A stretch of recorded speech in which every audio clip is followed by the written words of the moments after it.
परम आदरणीय प्रधानाचार्य महोदय जी, मुख्य अतिथि महोदय आदरणीय सरपंच साहब, मेरे दादो साहब, सम्माननीय गुरुजनों, गांव से पधारे हुए मेहमानों और प्यारे सहपाठियों।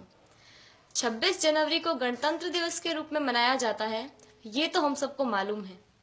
अब इस लोकतंत्र की राह पर चलते चलते हमारी शिक्षा व्यवस्था किस राह पर आकर खड़ी हो गई है, आज मैं उसके बारे में कुछ निवेदन करना चाहूंगी। हमारे देश में दो तरह की शिक्षा व्यवस्थाएं चल रही हैं, अमीरों के लिए अलग, गरीबों के लिए अलग।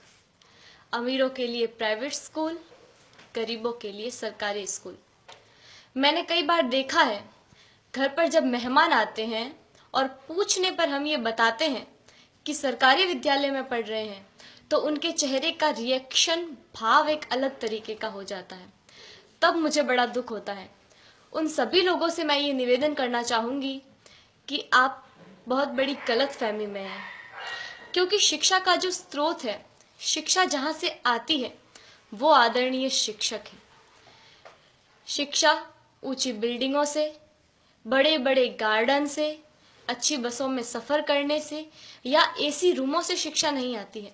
शिक्षा आती है शिक्षकों से, और वहां पढ़ा रहे सभी शिक्षक राजस्थान सरकार या किसी भी सरकार द्वारा आयोजित शिक्षकों को चयनित करने की परीक्षा में असफल रहे हुए लोग हैं, जिनको सरकार ने शिक्षक बनाने से इनकार कर दिया है। वो सभी लोग वहां पढ़ा रहे हैं।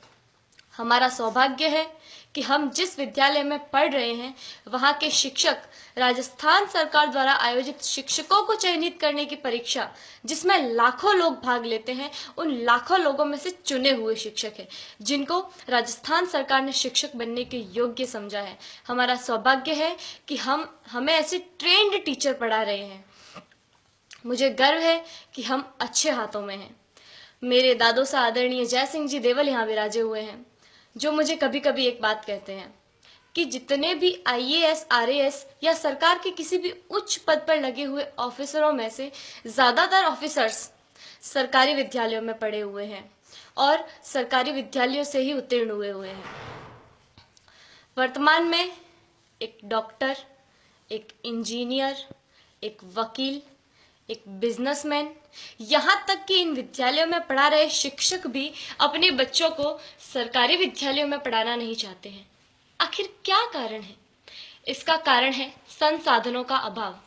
मैं आप गांव वालों से भी एक निवेदन करना चाहूंगी कि कहीं कोई गरबा हो, गणेश चतुर्थी हो, कोई आयोजन हो, कोई आर्केस्ट्रा हो या कहीं धरना देना हो, तो आप लोग हजारों की संख्या में पहुंच जाते हैं और हजारों की तादाद में रुपया खर्च करते हैं, लेकिन इस विद्यालय की तरफ कभी किसी ने झांक कर नहीं देखा।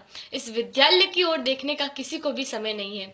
मैं आप गांव वालों से ये निवेदन करना चाहूंगी कि जितना जोश आप उधर उन कार्यक्रमों में दिखाते हैं, उतना ही जोश आप इधर इन विद्यालयों के लिए दिखाएं।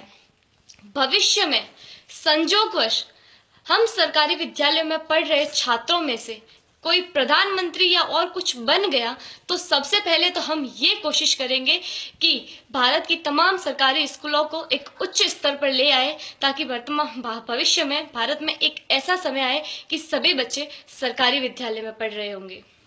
मुझे जो कहना था वो कह दिया। मैंने जो कहा वो गलत है या सही, मुझे नहीं पता। इसका निर्णय तो आप लोग ही कर सकते हैं। मेरे जो मन में था वो कह दिया। अब मुझे बहुत अच्छा महसूस हो रहा है। जय हिंद, जय भारत।